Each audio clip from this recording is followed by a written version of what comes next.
Hi, good morning, everybody in Edmonton, and good afternoon if you're in Central Canada or Eastern Canada, rather. And if you're in Western Canada, even west of Edmonton, then especially good morning. Hope you're having your cup of coffee as you're watching us here at City Watch. Really, really fortunate today to be able to have the Mayor of Edmonton and the newly appointed, in day 4, she tells me, CEO and President of the Federation of Canadian Municipalities. So we have Don Iveson and Carole Saab joining us, and we're very fortunate about that. This is, I think, our 40th City Talk. We've been doing these 2 or 3 a week. On the odd week, we ended up doing 4 to bring urbanists together across the country to learn from one another and share all the particular challenges that people are facing and things that they think are positive opportunities. But as you can appreciate, in the early days of these broadcasts, we were pretty seized with the challenges that municipal governments and municipal staff and agencies were facing because they were really on the front lines and continue to be on the front lines of the impact of the pandemic. And we originate these broadcasts in Toronto. We have listeners and viewers from across Canada and interestingly, more and more internationally. It'd be great if people can just check in on the chat and tell us where you're tuning in from. That's always good for us to see. And we originate in Toronto, which is the traditional territory of the Mississaugas of the Credit, the Anishinaabe, the Chippewa, and the Haudenosaunee, and the Wendat peoples. It's now home to many diverse First Nations, Inuit, and Métis people. We also acknowledge that Toronto is covered by Treaty 13, which was signed with the Williams Treaty. Sorry, so Treaty 13 and the Williams Treaty. It's Treaty 13 with the Mississaugas, and I'm getting myself screwed up, and the Williams Treaties with multiple Anishinaabe nations. Over the last several weeks, we've been, in addition, acknowledging that we're part of an urban system and an urban fabric that has historically been extraordinarily exclusionary. It has isolated people. It has created the kinds of disconnections and dysfunction that are now becoming very, very, very apparent. When we look at the impacts of COVID, we can see very clearly how they've been manifesting and how the built environment and the built form is contributing to inequality in the city. On Friday last, it was 100 days of COVID, and CUI issued a report called Signpost 100, and it really, really clearly delineates how where you live and who you are is the most dominant factor for how you will have experienced the first 100 days of COVID. Predominantly urban, and if you're low income, or as I suggested, if you're in neighborhoods that are more isolated, your experience is a much, much different one than if you're in an affluent neighborhood with good amenities. So these are really important conversations for us to be having. The country's future, I think, hangs in the balance in terms of how our municipal governments are equipped to cope. And going forward, do we need to make some really fundamental systemic changes to the way in which we resource cities, municipal governments, and the way that the powers and the authority that they have. So we've made a priority on these sessions to make sure that we talk to people who are on the ground and who can report to us and tell us really what are they seeing, what's working, what isn't, and what needs to change. And so we're appreciative to have Mayor Iveson with us to tell us about Edmonton and the particular challenges that you've been having, Mayor, through the COVID experience. So you can speak a little bit in general, if you like, about that. And then we can drill down on some specifics. And then Carole's going to help us understand how this is magnified across the country. And then I'm hoping that also Don happens to be the chair of the Big City Mayors Caucus of the Federation of Canadian Municipalities, the FCM being the principal advocacy body that is working in collaboration with the federal government every day. I know Carole is, and every night probably, navigating what needs to be changing and what municipal government support we need. So we're going to weave this conversation all in. If people have questions, please put them in the chat. Reminder that we videotape these sessions. We put the video up. We do 5 key takeaways. We put that up, and we put the transcript up. So please feel free to engage in the chat function, but just know that whatever you put up there, unlike in Vegas, it stays there and everybody sees it. So enjoy having access to that conversation, and I'll keep track of it, and I'll feed the questions into our 2 guests. So Mayor Iveson, over to you. Just give us Edmonton 101 through COVID, can you? Sure. Well, I am so tired of this virus. I tell you. Yeah. My daughter, who's 8, is looking forward to the last day of virtual school here in the next couple of days. And she said, "Daddy, when is coronavirus going to be over?" And I said, "Well, it's going to keep changing, but it could be a couple of years before things go back to what you're used to." And she was like, "A couple of years?" Yeah. Which is, I think, how we all feel. I mean, that's sort of the unfiltered 8-year-old experience of this. But for But for cities, we keep joking, right? That, something that happened in February feels like it happened a couple of years ago because so Yeah. much has happened. So it really is a time of crisis. And apparently we're wired to record much more information during, from in evolutionary biological terms.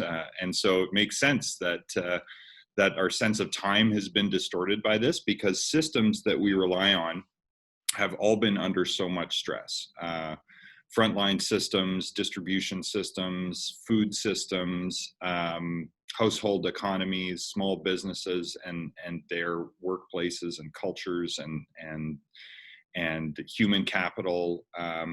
And so for cities, we felt the stresses in our own way immediately, but because local governments in particular are so rooted in the experience of our citizenry and our local and small business in particular, that was really where our first concern was, hand in hand with the safety of our employees. And so I haven't yet reflected on sort of the stages of this crisis, but it sort of feels like I have enough distance after years of it seems, Yeah. to remember that at the very beginning of this, and particularly the conversations among our elected officials, both at our council level within our metropolitan region, where we had a lot of conversation going in the early days among the mayors, and then nationally through FCM, and particularly in my experience with the big city mayors. Really, our first sense of urgent concern was for vulnerable people in our communities, particularly those experiencing homelessness, those who had precarious employment if they were lucky going into this, those who were precariously housed as it is, and our small businesses who just don't necessarily have the balance sheets to deal with lockdown forced closures. And so we spent a good part of our time, energy, and advocacy on those causes in the early days. And I think that was the right thing to do, and I don't regret it. But we sort of took perhaps for granted that, and we kept sort of flagging as our third message, yes, cities are going to be impacted by this, and we're doing the math on it.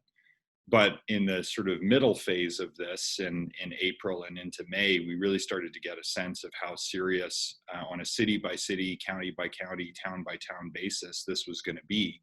And every municipality has been disrupted as a workplace. And again, that employee safety piece was a primary concern for all of us, I think.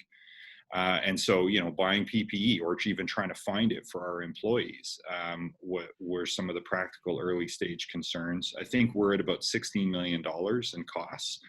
And that's a $3 billion budget at the City of Edmonton. So, can our rainy day fund accommodate that? Yes. But is it done raining yet?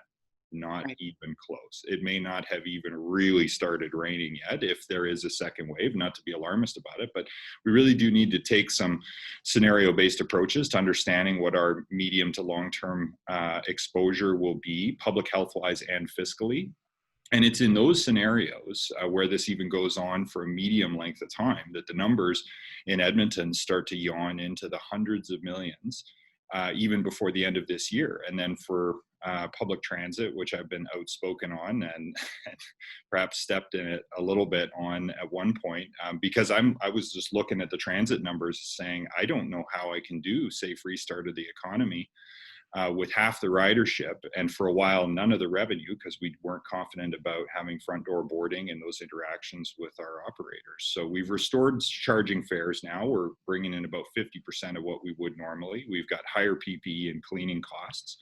We're ramping up service to follow that rise in demand, but that gap, which is the structural deficit in transit, will last until there is a vaccine and a return to normal. And that could be anywhere from 2 to 5 years. So when you take that wedge of structural deficit, or maybe it's cyclical to COVID, one could argue, but nonetheless, I don't have a counter-cyclical. It's not like it's going to spike after there's a vaccine and I'm going to make it back. Like I don't have the same fiscal. So many rides you can take. You can't. Exactly. You can't make up for all the ones you didn't take. Right.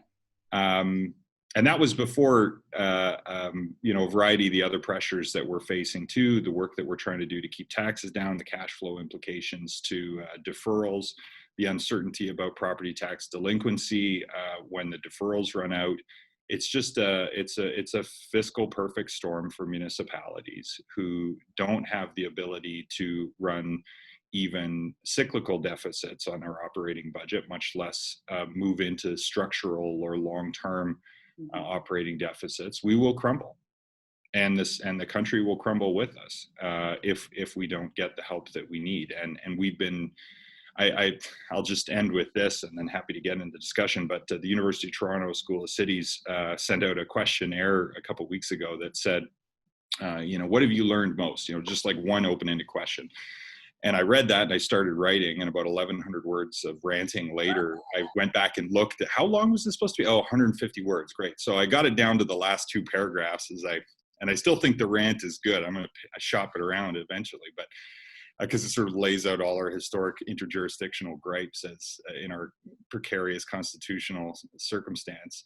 But it really comes down to this, which is that, we've been arguing for a really long time that Canadian cities are not set up to drive stronger economic outcomes, much less stronger social outcomes and public health outcomes, much less the strong environmental outcomes that we all need, and that we really do need a different place in the union and a different set of tools to really deliver on the kind of aspirations that mayors are. These are some of my campaign pledges I keep in my office here. Some of the work that cities are trying to do to lead, particularly where provinces are inconsistent at best. And despite the federal government's aspirations in these areas, we are their local partners, but we're just not set up to succeed. And the fracas over getting us even relief right now, when, in the US on these transit issues alone, US Congress, not known for doing things quickly, pushed out $25 billion worth of aid for public transit in American cities within the first month of the crisis, before we'd even made our ask. And here we are into the fourth month of the crisis, and we're still playing, jurisdictional hot potato between the provinces and the Fed. So that just illustrates part of the precariousness of our toolkit and the precariousness of our enabling powers in place in the union. And I said, the closing thought really was, we've been very polite about this for a long time, and we've really been doing this with one hand tied behind our backs. And I think, my two takeaways are that we've been far too polite, and in our modest Canadian way, and that we've actually had two hands tied behind our back this whole time. And that is not going to build a stronger, more resilient, healthier, more prosperous, more just and inclusive, and more environmentally sustainable country, city by city, town by town, county by county. So this crisis has laid bare an issue that activists and advocates like yourself, Mary, and leaders like Carole and mayors across the country for a generation have been outlining. And so it's not just about a bailout for transit, and it's not just about some stimulus money. It really is time to have a tough conversation about whether we want this country to succeed by leaning into it, the capacity of its local governments, and particularly its big cities, to drive those better policy outcomes, particularly on the margins of inclusion, which you opened with, and that's very timely, and I look forward to getting into that. But I'll stop there, because like I said, it turns into a 1,100 word rant really easily, so. Thanks, Mayor. Before, I hear you saying no more Mr. Nice Guy. Okay, then, I want to turn the table over to Carole in a sec. But before we do, just level set for us a minute, if you can, Mayor Iveson. So in Edmonton, in the municipality, you've laid off how many? We're down 4,200 staff, including our conference facilities, public libraries, some of our arm's length civic institutions. But we're down about 2,600 civic staff proper, and we've also avoided hiring a good number of seasonal staff. So the grass is about this long in many parts of Edmonton, and Edmontonians are furious about that. We were expecting on the chat some people who were going to express their outrage about the grass. We haven't seen it yet, but now that we've given them a chance, I'm sure someone's going to post it. So what percentage of your workforce, can you just give us roughly, what have you had to let go or furlough? Sure. So I don't have the seasonal number handy, and we're actually bringing a few people back to mow some grass because it's so bad. But we're still within the constraints. We can't restore the normal service level people are used to. So we're going from 21-day mowing cycles, which is sort of prairie style, to 14-day instead of the usual 7. So just to keep a lid on the dandelions really at this point. But so we're down thousands of employees. We have no capacity to bring them back, even though Government of Alberta's relaunch includes opening gyms and recreation centers. At this point, I don't have budget to bring people back. Right. Much less ramp up transit to the level of service to provide the spacing that would be optimal from a public health point of view as people come back to work. So it's $170 to $260 million budget problem on a $3 billion operating budget just for this year alone. And if 2021 is the same or worse, it will break us. Or, I mean, maybe not. Like, I can liquidate a whole bunch of our endowments. I can start to sell the farm. And the Government of Alberta has said, well, you know, have you really liquidated everything? I said, well, have you liquidated the Heritage Fund yet? I mean, there's an endowment that Peter Lougheed put in place that provides as an investment fund money. And so when we're being asked that question by our finance minister, those are clearly desperate times. And you can start to neuter your municipalities if you want and get them to start selling off revenue generating financial assets to paper this over. Fiscally, that's way worse than borrowing at next to 0% interest, because I make 6 to 8 points a year off an $800 million dividend that I could liquidate. And then I'd have $40 million less for infrastructure. So unless they're going to top me up on infrastructure by 40 million, we're actually going to contract the economy over time by doing that. And I guess I'm going to go to Carole now, but I guess the question too is, all these cuts in services and this inability to be able to respond, the question is, does it actually fundamentally make people less safe? And are we in fact going to then incur other costs because more people will get sick or more people will be in trouble in other kinds and the services aren't there? So anyway, Carole, let's hear from you in terms of the broader perspective, because you have thousands of members and you're hearing from them all the time. So fill out, if you can, where Mayor Iveson started. Yeah, I didn't get a memo early that I was supposed to be good cop. Normally I'm bad cop, so I think we're going to be bad cop and bad cop here today. Bad cop. You need a good cop infusion, but I think it's just a reflection of really how frustrated urbanists are and mayors are across the country that the situation is as dire as it is and has been left to stagnate in this kind of a scenario for as long as it has. And there are, as the mayor's outlined, some very real consequences. You just heard a little bit about the situation in Edmonton and across the country, in cities across the country and communities across the country at a varied scale. It is equally bad. You know, you're looking at Toronto numbers in some of the best case scenarios are about $65 million of shortfall per week, which is a significant part of the budget. 10 to 15 million in Calgary, 7 in Ottawa. These are huge numbers, and those are per week numbers. And so it's a real significant hit. And all of this at a time, you know, I really couldn't agree more with the statement that, you know, we're actually going for it with 2 hands tied behind our back, because not only is it a shortfall of such a significant magnitude, a lot more is being asked of cities and is needed of cities in this context. You know, at the earliest, I was thinking back when you were talking earlier about how this started, and at the outset of this, our work at FCM and the work of the cities was to help them in their work, which was really about quick emergency relief. Is there enough PPE? How do we, in our community, in our city, is it getting to the right places? How are we setting up our arenas to be temporary shelters? How are we going to make sure the vulnerable populations are separated? All of these very real things that are critical sort of safety issues and crisis management issues that mayors and cities and councillors across the country were thrust into. You add to that things like transit and what's required to make riding transit safe right now, and so on and so forth, at a time when you're also being hit with these kinds of significant shortfalls. And it's really a recipe for disaster without an intervention. And I think the frustration stems from a long-standing frustration that the mayor's 1100 grant would surely cover, which is that it really is not a tenable system.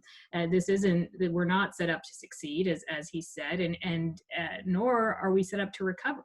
You know, and you look at a lot of conversation has been happening around this, and you know, the mayors aren't pleased to be having to be standing here basically, you know, hands out saying, please, other orders of government, help us.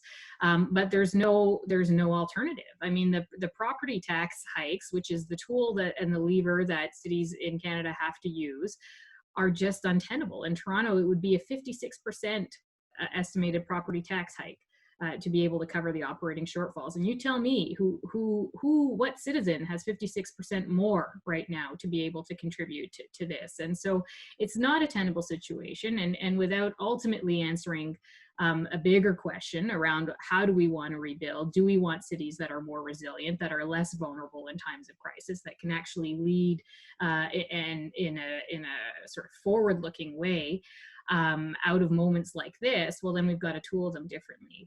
The problem is, and I think the frustration is, that that's a very hard conversation to have when you're drowning. And really that's what's happening right now. We're asking mayors who are trying to do everything they can, stave off cuts, figure out how to make their services work with less, to also then take on a PR battle, take on an advocacy battle, take on an intergovernmental battle to change what has been a really flawed conversation for a very long time. And that's why really at FCM, we've been very focused on, one, how can we support the mayors across the country and in their work right now, but how can we enable this conversation and use this as a window for the transformation that it needs to be? Because I don't think there's any denying that the system's broken. Even for folks who are saying, we have to play within the rules, it's a very hard argument to make that the rules make a lot of sense right now. And so I think this is where we are. And as you can tell, you've got two bad cops on the line, because it's a very frustrating scenario for cities across the country. Yeah. Well, yeah, don't bad cops, good cops, it's all fine.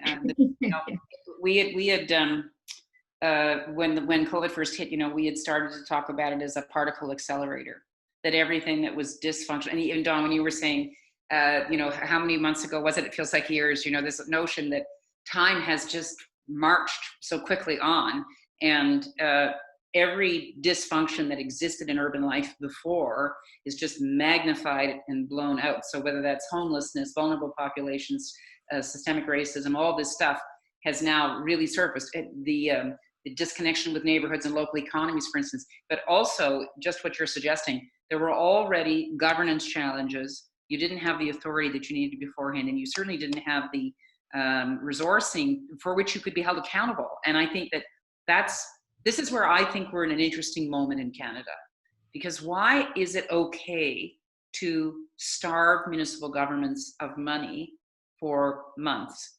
It's not like any municipal employee, when they were on day 7 and they were having to suddenly say, I've got to make that arena into a temporary hospital. It's not like any one of them would say, no, wait a sec, that's not my jurisdiction, or no, I don't have a budget to do that. The rubber has hit the road with all of you folks. When COVID first hit, we put up 2 platforms immediately to try to showcase how municipal governments were going to be responding. So citywatchcanada.ca, which hundreds and hundreds of volunteers continue to populate. I'm sure many of them are on the chat today. It was a way to sort of signal, here's what 62 municipalities are doing. They've declared a state of emergency. They're converting their transit lines, whatever it is. And at the same time, we did one called City Share Canada, because we wanted to show all the smart ways that people were going to improvise in their communities, libraries, business owners, neighborhoods, all that stuff, because we just knew that it would all fall to local ultimately. And so nobody spent 10 seconds hesitating. We all did it, and we all expected you to do it. And what I'm curious about is, you're saying we didn't have the money. We don't have the money to sustain this.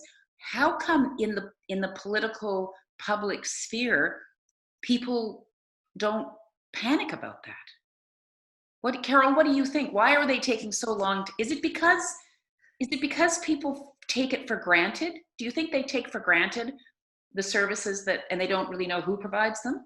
I think it's largely that. I think for an average Canadian, how there is a basic understanding of sort of some core municipal services, but I don't think the extent of sort of the download that has happened over the previous decades is really fundamentally understood every day. And it's a, once you're in the argument of it's our jurisdiction versus not our jurisdiction and who's paying for what, it's a losing battle. And so I think what you see, and you're right in your assessment that ultimately it does fall to local government, and there is that expectation that they're going to be there, but there isn't a corresponding sort of tooling up of local governments to be able to respond in these scenarios. And I would say the other piece of this is the expectations continue.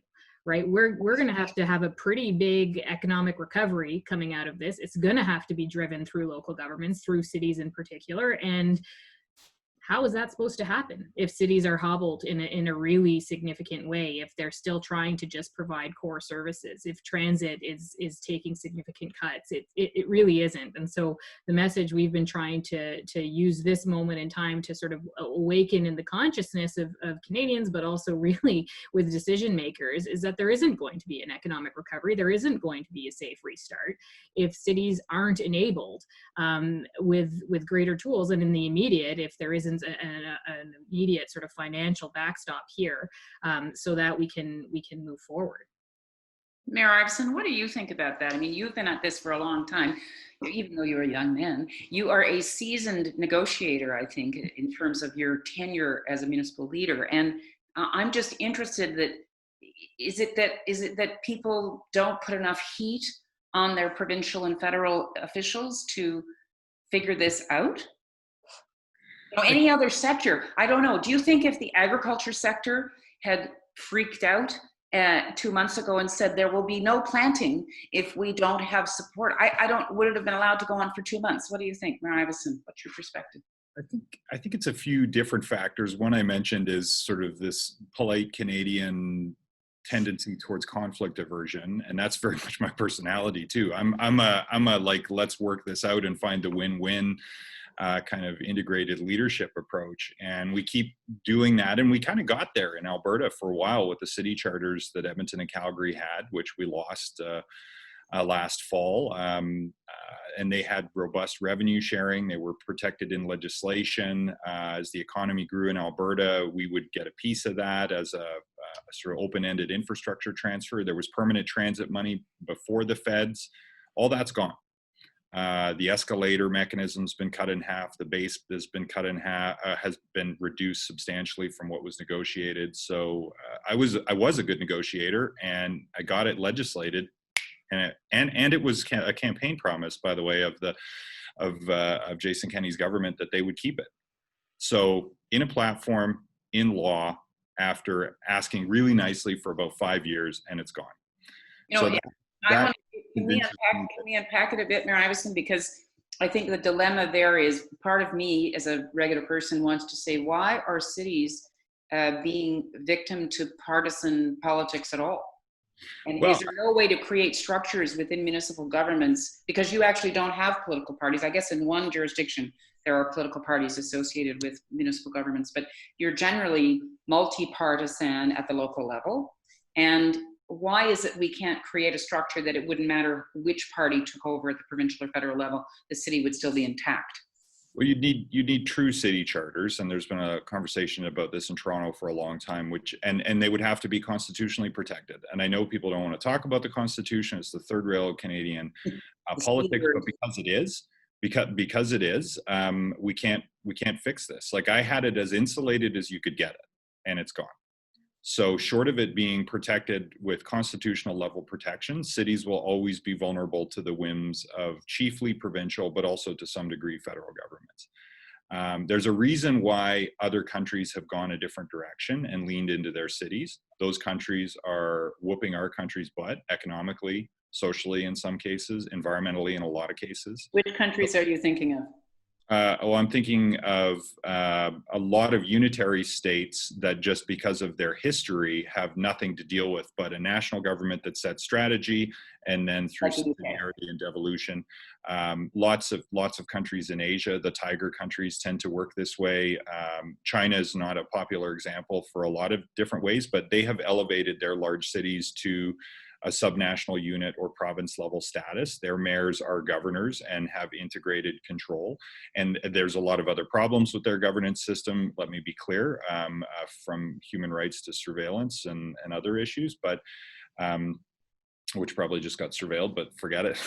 Anyway, the issue is that the countries that are leaning into their cities are doing marvelously well. Lots of cities in Europe have just traditionally had this.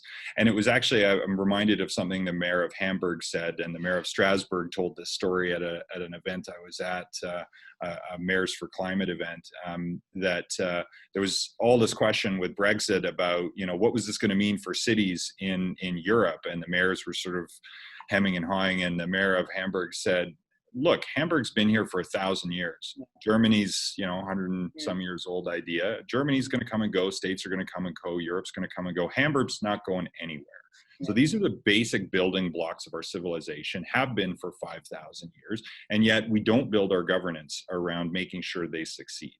And you could do. I'm trying to get at why. I mean, I hear you, because cities are place-based. They're rooted in a place. You can't move them off their place, as you suggest. Hamburg, Rome, all the famous ones. Your pure provincial jurisdiction is it's a pro-growth jurisdiction, and the growth presumably in Alberta is coming from Edmonton and Calgary. Mm-hmm.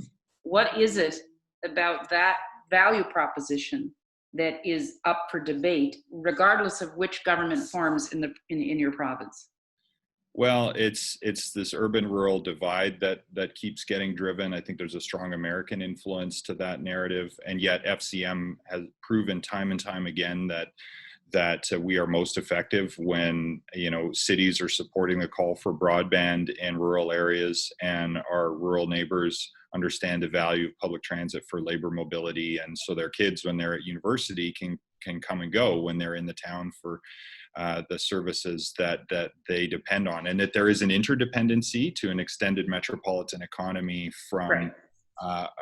From field to fork and table, right, across all our different sectors of our economy. And so to the extent that politics now, where it is partisan, is increasingly wedged in a lot of different directions, demographically and geographically, that force of division is very different from how city halls work, city politics works, where because I don't have a political party, I have to build a coalition all the time on every issue to get things done, which drives consensus, which drives win-win thinking, drives not perfect results, but I think net better results, and also stability over time versus, overcorrection that you find in the partisan polarized system. So I think we should be devolved more, but why doesn't it happen?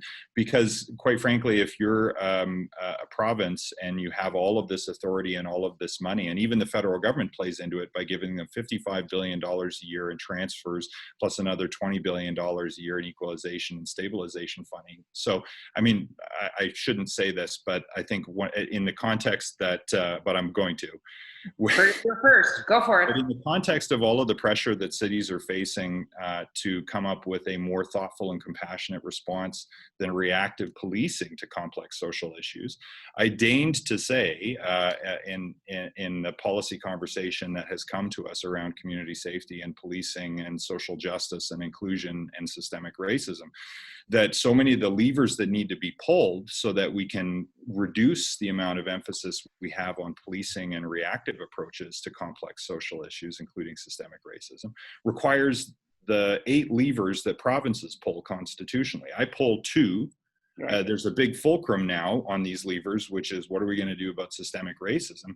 But, activists in Edmonton are saying defund the police so you can fund mental health, provincial responsibility, housing, provincial responsibility, addiction support, provincial responsibility. And I'm already weighing into a bunch of those areas. I'm building housing way outside my jurisdiction because the province won't, because we believe it's the right thing to do. And we believe it will reduce demand for policing, but it will also reduce demand, orders of magnitude more dollars on frontline healthcare and corrections, which are provincial cost centers. So we can make this logic to our public, but if you're the province, why would you give up any of that power? And why would you give up any? I want to go to Carole. What I just want to say is that I think that I shouldn't, is that the conversation we should be having is about defunding provinces so that we can fund cities to do the things that citizens are demanding we do more effectively and more justly on their behalf. We have people on social media who track these things at #CityTalk, and then we publish, as I suggest, 5 takeaways. And I can imagine the team looking at this today are just thrilled that you just said defund provinces, because it's going to be a fabulous soundbite to get people thinking. I was just about to say, Mayor Saab, Carole, But it was worth it. what the hell, Carole, can you talk a little bit about the rural-urban divide? And then I want to come back to what Mayor Iveson was suggesting about can municipalities just do some stuff then, whether they have jurisdiction or not, can they just start to do some bold things? Carole, talk to us about the rural-urban divide, because you actually have in your membership quite a diverse makeup of you have cities that have rural inside their boundaries. We've heard about both the Ottawa mayor and the Halifax mayor made it very clear that they have rural areas inside their municipal boundaries. How do you reconcile that in the FCM work? You know, it's an interesting question you ask us, and I think it's one that I've been reflecting a lot in the context of the pandemic and COVID, because I think what has become even more apparent to me in this context is that while the issues are very different and unique to the varying context, right? Obviously, big transit issues are city issues, and connectivity is a rural issue. A focus on certain ag issues is a rural issue, and you look at that with a pandemic lens on it, And so, at the outset, we had cities who were the epicenters of this pandemic and hubs who were having to scramble for all of the immediate supports because it was trying to contain this, right. And very quickly then the conversations with our rural members were around, oh my gosh, we don't have access. We don't have access to the healthcare we need. We don't have access to the connectivity we need to be engaged in a remote work, remote school, engage health supports. And then very quickly beyond that, oh my goodness, there's a real problem with farm-based communities and rural communities because this is going to hit the ag sector in a very particular way. And how are we going to continue to feed the country without very particular supports? And all of this, what's interesting, given the sort of scope and diversity of issues, what's interesting is I don't think there's a single member around the FCM table from our smallest community to the city of Toronto that would say fundamentally, part of the issue is that cities aren't and communities aren't tooled in the right ways, right? It is a constant having to push other orders of government for the appropriate levers or changes or issues that need to be addressed so that the municipality can take the action that they know is necessary. And it's why across the board there's such unity for direct tools, for as close as possible to allocation and direct based tools, so that cities can and communities can apply those in the way that they need to uniquely in their own context. And so what's been interesting is, at the beginning of this pandemic, we as everybody has mobilized and engaged differently. And what we've been doing at FCM is really picked up the frequency of calls with key demographics within our membership. And so we meet weekly with the Big City Mayors Caucus. We meet weekly with our Rural Forum. We meet weekly with the provincial municipal associations. And in that, what has been fascinating is really sort of the consistency of this message. Everybody is aligned on the fact that municipalities need support immediately. Everybody is aligned that they want the cities to get the transit support they need, and the cities are advocating on behalf of broadband, because I think municipalities and local government across the country have realized that the divide and conquer politics of this situation are not helpful to our agenda. And what is more helpful is really to get at the nub of the issue, which is, is the system working the way it needs to for local governments to thrive and the country to thrive as a result of that? And I think everybody would say it's not. And so we've got to start having this conversation in as rich a way as possible. And I think there's a real opportunity for other governments. I'll try to say this from the positive as opposed from the complete frustration of it. But there is a real opportunity for other orders of government to really come up with solutions by working with local governments that are going to work in every corner of this country. We are a diverse country. We are a big country. The reality is different. And the only way to come up with solutions that are cohesive and national in approach is to really integrate the views of local governments, because they know what is happening on the ground, what their citizens need, and what they need to do to really make this thrive. And so, it's the kind of thing where I think, yes, the issues are different. And yes, we need to, as a national federation, ensure that we are, working across the board on the gambit of issues. But it's a lot less hard than you would think it is, because fundamentally, folks are aligned on what the big questions are and what the moonshot is, even though it shouldn't feel like a moonshot for our sector going forward. I mean, do you think, this is a pretty crass question, but Do you think that you could make the case that if municipal governments had more authority and the tools you just suggested, and they had more resources and they weren't in this sort of dependent, almost obsequious position you're in, would fewer lives be lost? Yeah, I mean, it's I'll say this. I will say that from my perspective, at least, I'd be interested if it's felt this way to the mayor as well. But on that front, on the public safety front, I think the coordination between governments has been quite good, right? And that folks have really engaged in more unprecedented ways to ensure that public safety was at the front. I do think, though, that the key supports to our vulnerable populations, key supports on the healthcare side, key sort of social supports are those that are run through cities. So would we be better if cities were more enabled to do that? Absolutely, 100%. We would be much better placed to respond and equally to drive a recovery on the other end of this. I mean, maybe that's the point, that because certainly we're seeing at CUI, we're seeing advocacy from the large corporate sectors, from the business drivers, saying that if the municipal government isn't restored, they won't be able to actually bring the economy back. Mayor Iveson, I'm sure you're hearing that from your business and corporate stakeholders, that they're dependent on you to get that transit system up. And not just, I think the dilemma with the grass cutting is that there is a sort of misperception that that's what you're kind of about, is kind of picking up the garbage and cutting the grass. And people say, well, that's expendable, or we can wait, versus all the other fundamental things you can see in the chat box. People's entitlement to shelter, their right to the city is actually made or broken by the services that your government can provide.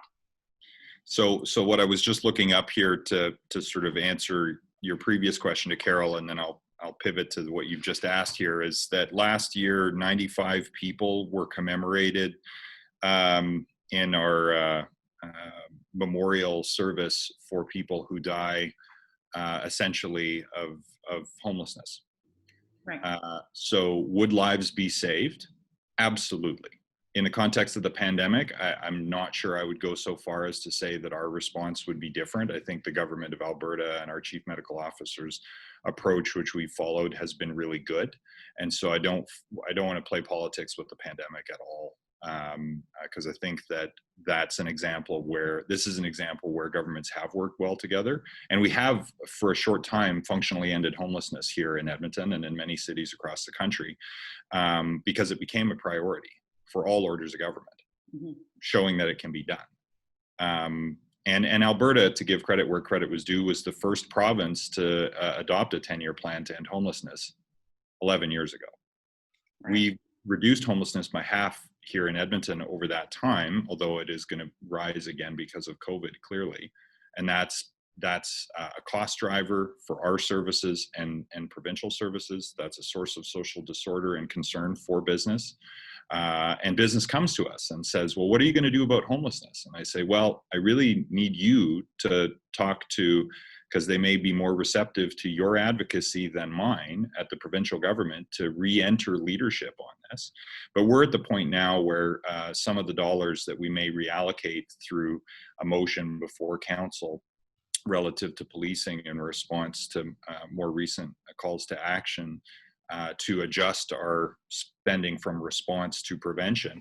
A couple of weeks ago, despite this crisis, we went ahead with 250 units of permanent supportive housing, and I think we're going to use some of the dollars that we're going to reallocate from policing to finish our permanent supportive housing portfolio without provincial support, even though it's not our jurisdiction.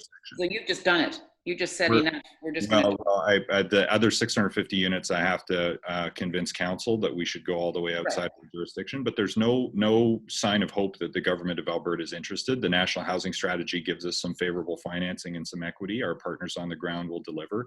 Alberta Health Services, on an evidence basis, will pay for the operating costs, because they know that one nurse at a permanent supportive housing facility can reduce the work of 5 at a hospital on the reaction side. So they've said no matter how severe austerity gets for them, this will continue to be a good investment for them. And they're under considerable pressure before the pandemic, and even more now. So to the extent that we are critical to business, part of this question of where are we critical is we We have 73 different lines of business at the City of Edmonton. Some of them are cutting grass, some of them are picking up garbage, some of them are maintaining roads, some of them are public transit, some of them are saving people and property and the environment from burning buildings and toxic spills. Some of them are policing, some of them are housing, even though that's not our jurisdiction.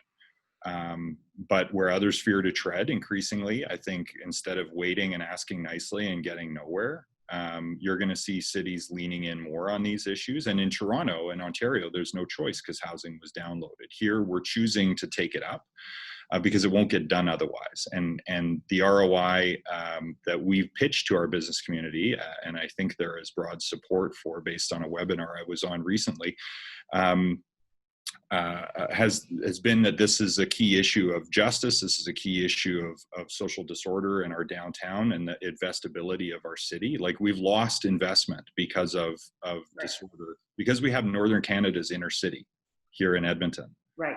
And so it should be a national, what that means. provincial. I know what you mean, but explain what that means when you say you have Northern Canada.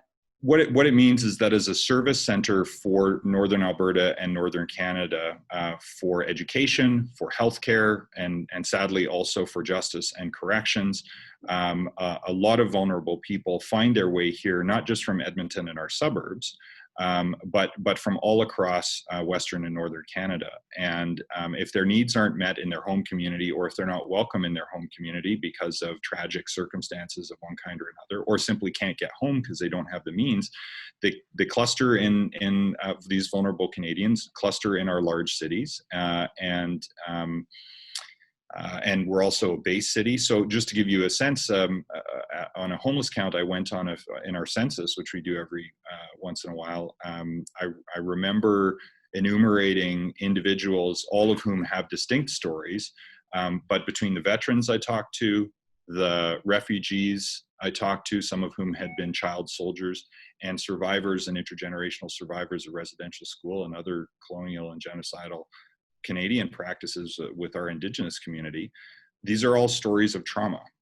And people who've been traumatized don't all go to the cities, but often find their way to our inner cities. And so when it falls to a local government with a tax base of the city proper within an extended metropolitan economy, within an extended regional and provincial economy, to take that on, both the policing of it and the attempt to prevent it, again, this is the disconnect between the cause and effect, and it's so complicated. And I spend most of my life trying to explain this to people who have other things to worry about and are just like, why can't you all just get it together, right? And so there's a lot of politics behind that, but I think making these things tangible, I think the crisis has given us a chance to do that. But the next round of cuts, so out of the 73 lines of business, we don't have a library open right now. 469 librarians are laid off. Rec centers are all closed. We'll reopen a few of them. We reopened 25 out of 70 some spray parks because people needed somewhere to put their kids, but we can't afford to turn them all on. So, and the discourse is, well, why can't you just cut something else? Well, I'm down to the point where to open spray parks or mow the grass, I'd have to lay off firefighters or police, or cut infrastructure precisely the time when it's on sale and we need to put people to work. Mm-hmm. And so, I think that's starting to sink in for some people, and I hope that the level of literacy about our fiscal situation and structural constitutional challenges and limitations grows out of this. But fundamentally, what we will need to change this is at least a few provinces, and BC is very much going in this direction, and Quebec to some degree, really leaning into their local governments as trusted partners. We have a federal government that says this and does it some of the time, but then leaves us behind on cannabis and won't press to get this aid moving through provinces as ambitiously as we'd like them to, because absolutely, and this is where business does get it. And we've had some conversations with national business organizations, as well as, our business improvement areas, our Chamber of Commerce, our labor unions. And so their literacy, maybe general public literacy isn't there, because people are dealing with very practical concerns and stress right now in their own households and their own businesses with their own jobs.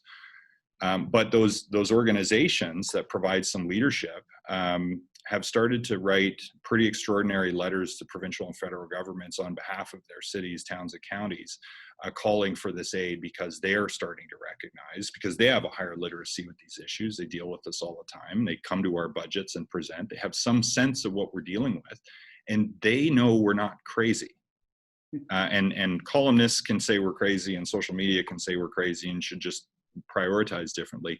But these folks know us well enough to know that we're serious, that we're not crying wolf, that we are pulling the fire alarm because we're on fire. And I think that will help over time, that literacy and that advocacy from business organizations. So I do think business gets how critical we are. And has appreciated the aid that we've done through deferral and through some targeted relief measures, and that we've been there to advocate for their needs as well early on in the crisis. And we need their continued support to make sure we can be there to get their workforce safely to work with public transit, not start to cut essential services that they rely on, we all rely on for life and community safety, and not start cutting back on infrastructure precisely when we need demand stimulus. So I think I want to go to Carole for a sec if we can, and we're gonna be in the home stretch here. Carole, you had mentioned downloading, and I've got to say that I've been trying to move to right loading or something, because I'm maybe more of an advocate for, I'd like to see lots devolved to local communities, because I think you understand better what the priorities are, and you were suggesting, Carole, you need to have local input into every policy, because local service deliverers actually know what to do. They know how to do it.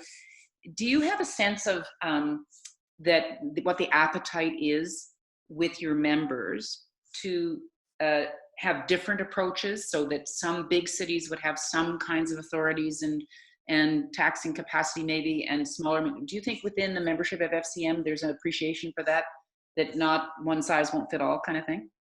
Yeah, for sure.